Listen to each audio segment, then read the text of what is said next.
Welcome to Tick Drop Stories, where we tell the cultural stories behind the watches. Find every episode at tick-drop.com.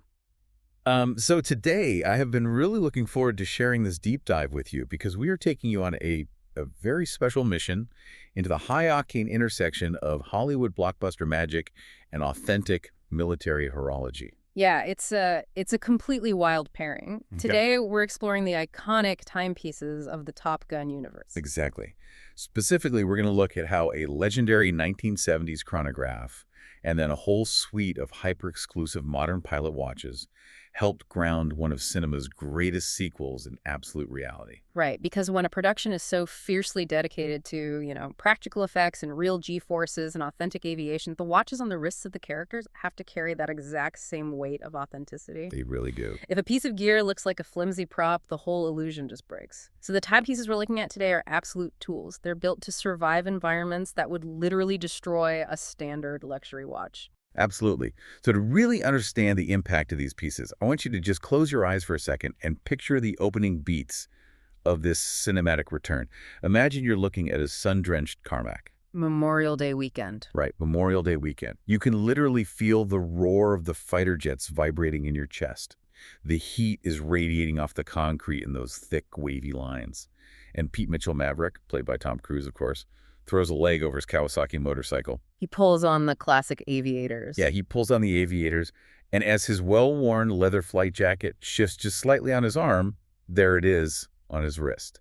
It's this blacked-out vintage chronograph, and it looks exactly like it has seen decades of intense G-force, sweat, salt air, and glory. And that aesthetic instantly communicates everything we need to know about where Maverick has been. I mean, that is not just a random prop department pull. No, definitely not. That is the Porsche Design Chronograph 1 by Orfina. The very moment that specific watch appears on screen, it signals to the audience that Maverick has not compromised who he is. Right, even though everything else has changed. Exactly. The world around him has evolved into this whole era of digital screens and smart weapons.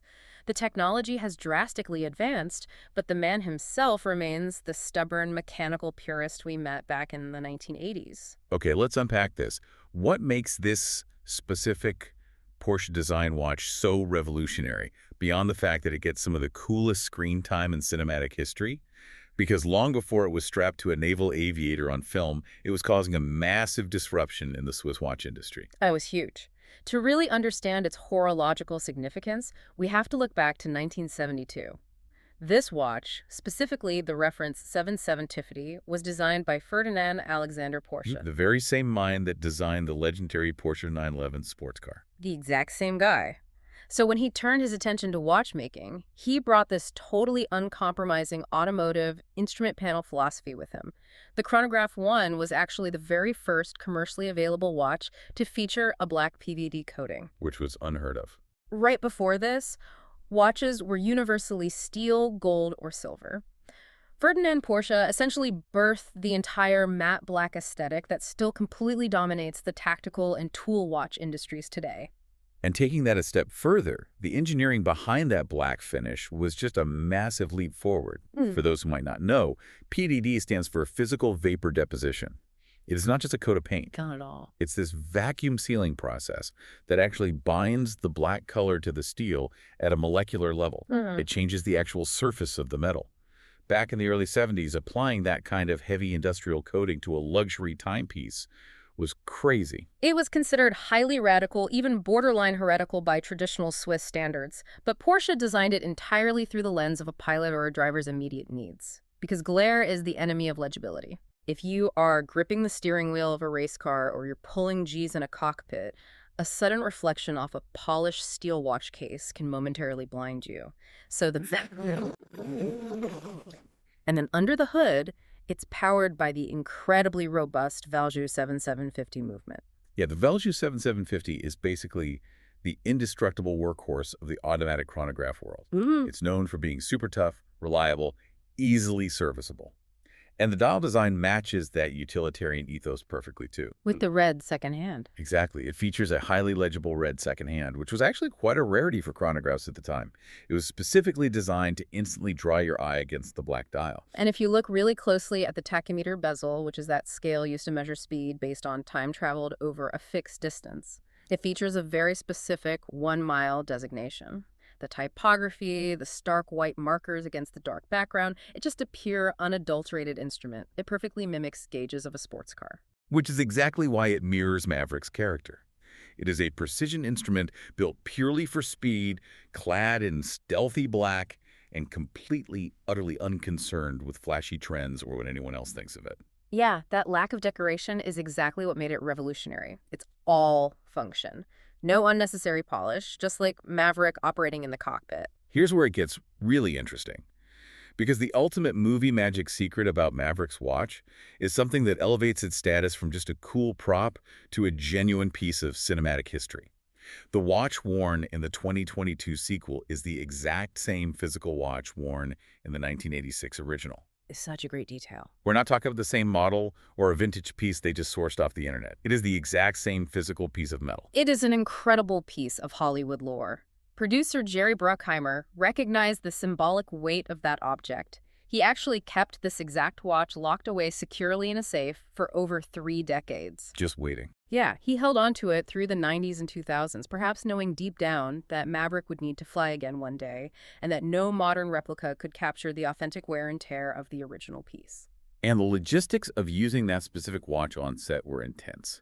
During the filming of the sequel, that watch was transported from the safe to the set daily, under super strict supervision, because Tom Cruise famously performs his own stunts. Right, enduring real gravitational forces in the back of actual fighter jets. They could not risk damaging or losing the original piece during the intense aerial action sequences. So the production team actually had to track down and purchase replica vintage pieces for the stunt doubles, just to keep the hero watch safe. The moment the director yelled "cut" on Tom Cruise's close-ups, that original Porsche design went right back into the lockbox. But the horological narrative of this film gets even deeper and far more modern when we shift our focus to the rest of the cast. We have the new generation of young, elite pilot characters like Rooster, Bob, and Phoenix, and they are entirely decked out in IWC timepieces. What's fascinating here is the unparalleled real-world legitimacy of that choice.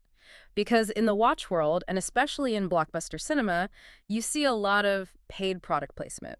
A brand pays a studio, and suddenly the lead actor is wearing their watch. Right, happens all the time. But this situation is entirely different. IWC is the only watch brand in the world with an official licensed partnership with the United States Navy Strike Fighter Tactics Instructor Program. Which is, for anyone who might not be familiar with naval aviation terminology, the real-world TOPGN.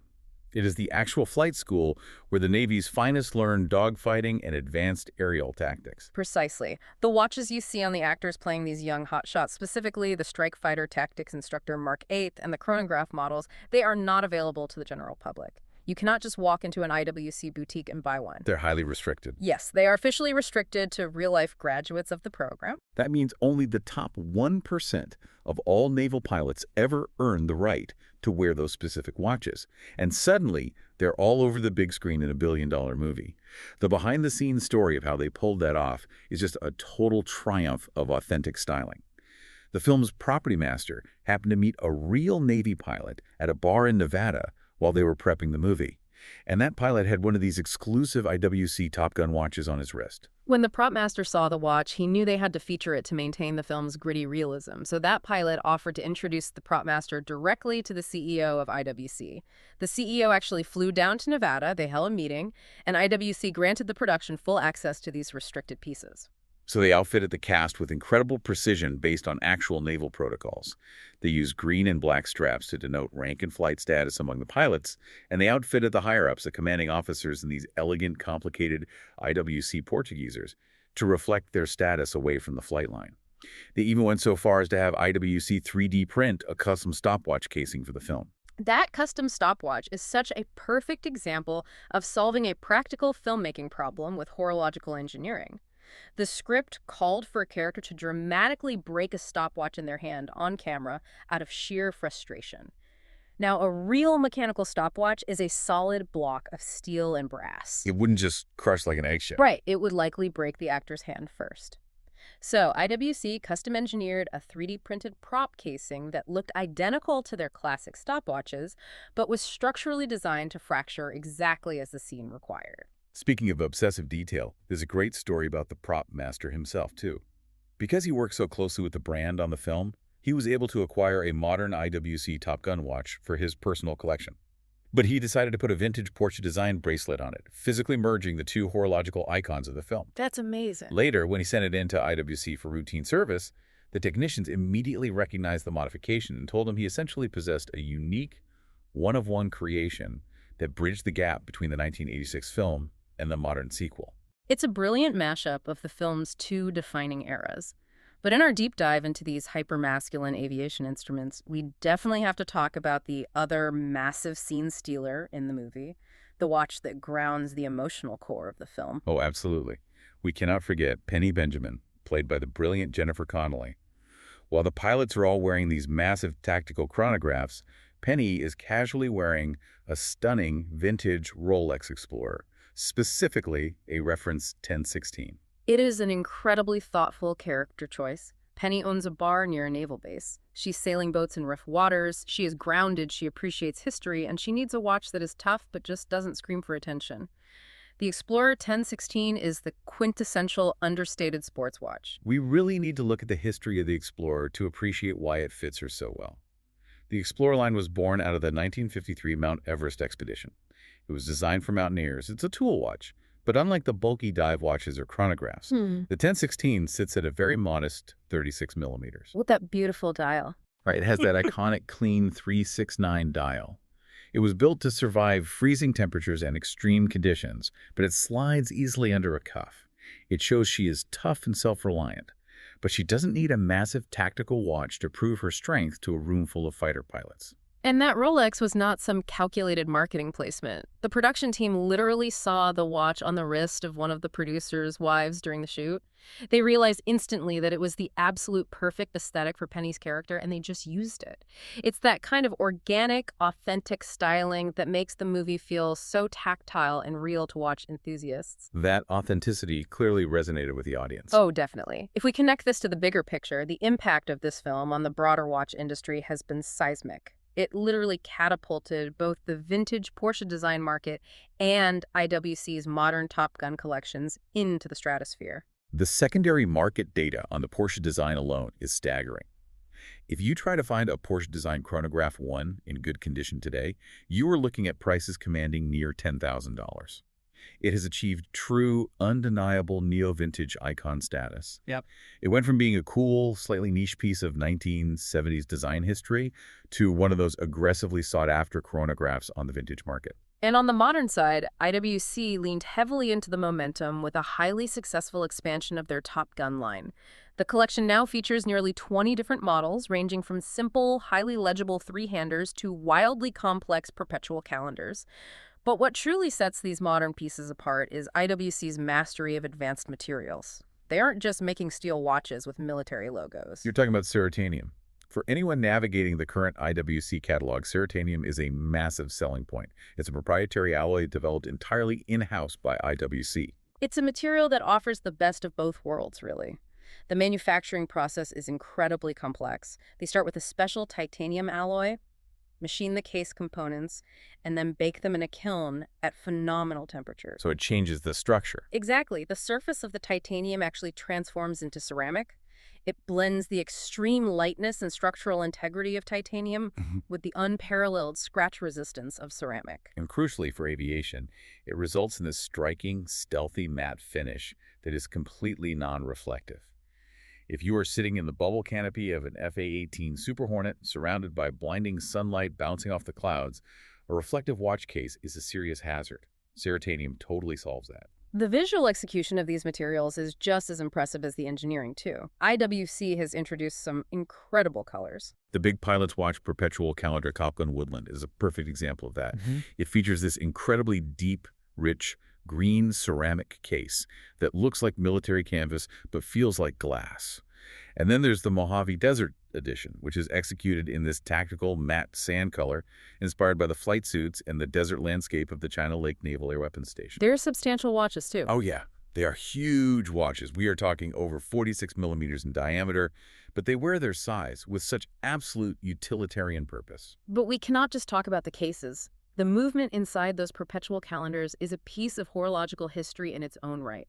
To really appreciate what is sitting inside that sand-colored ceramic case, you have to trace IWC's dominance in perpetual calendars back to a very specific moment in 1985 and the work of a master watchmaker named Kurt Klaus. The 1985 IWC Da Vinci. That watch essentially saved mechanical watchmaking for IWC during the quartz crisis. It really did.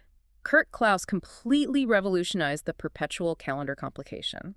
A perpetual calendar, by definition, is a mechanical computer that tracks the date, day, month, year, and moon phase, automatically adjusting for months with 30 or 31 days, and even accounting for leap years.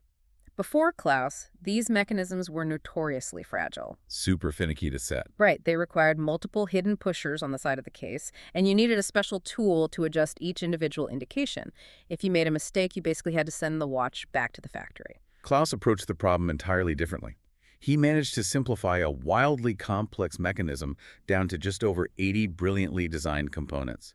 He programmed the entire module so that every single calendar display was synchronized. That meant the user could advance the entire calendar day, date, month, decade, century, simply by turning the main winding crown. Which is incredible. It was an absolute stroke of genius that made a delicate, high-complication robust enough for daily wear. And the Da Vinci was also a pioneer in materials. It achieved a true colored ceramic case without using the brittle metallic additive that other brands were relying on at the time. So when you look at a modern Top Gun perpetual calendar in green or sand ceramic today, you're looking at the direct culmination of 40 years of IWC pushing the extreme boundaries of both material science and complex mechanical engineering. So what does this all mean? If you're sitting there right now, maybe browsing for your next major watch purchase, weighing the history against the hype, are these pieces actually worth buying today? Are they true collector's items, or is it just the afterglow of a billion-dollar blockbuster? That is the ultimate test of any watch tied to pop culture. My verdict is a resounding yes, but for two very different reasons depending on the era you are looking at. The Porsche Design Chronograph 1 is a mandatory piece for any serious collector of industrial design history. It is the undisputed godfather of the blacked-out tool watch. Without Ferdinand Porsche's vision in 1972, the entire landscape of modern sports watches looks fundamentally different. Its value transcends the movie entirely. And what about the modern IWC Top Gun series? Are they too massive? Too specialized? The IWC Top Gun series represents the absolute pinnacle of modern military horology. Owning one today isn't just about loving a movie, it is about owning a piece of tactical legitimacy. When you strap a Ceratanium pilot's watch onto your wrist, you are wearing a piece of engineering that has actually been tested, battered, and utilized in the cockpit of a fighter jet by the greatest aviators in the world. It's the stark difference between a prop designed to look cool and a tool designed to survive. This raises an important question for anyone building a watch collection. What truly makes a timepiece iconic? Is it the sheer brilliance and disruption of the original design, like Ferdinand Porsche's matte black vision? Is it the cultural impact and the emotional resonance of its screen time? Or is it the real-world professionals who actually rely on the instrument when lives are on the line? In the case of this specific cinematic universe, it is an exceptionally rare alignment of all three. That is a phenomenal way to evaluate these pieces. And it leaves me with one final provocative thought for you to explore on your own. Think about how the wear and tear on a watch tells a story. Maverick's Porsche design was heavily patented back in 1986, but looked immaculate in 2022. Which makes you wonder. Did Maverick have it painstakingly restored during those missing decades? Or did he somehow manage to protect it from the ravages of time while pushing Mach 10? What watch in your own collection will you preserve for the next 30 years? It is definitely something to think about. That's the story of the Porsche Design Chronograph 1 and the watches of Top Gun. Find more Tick Drop stories at tickdrop.com/stories. This hasn't Tick Drop.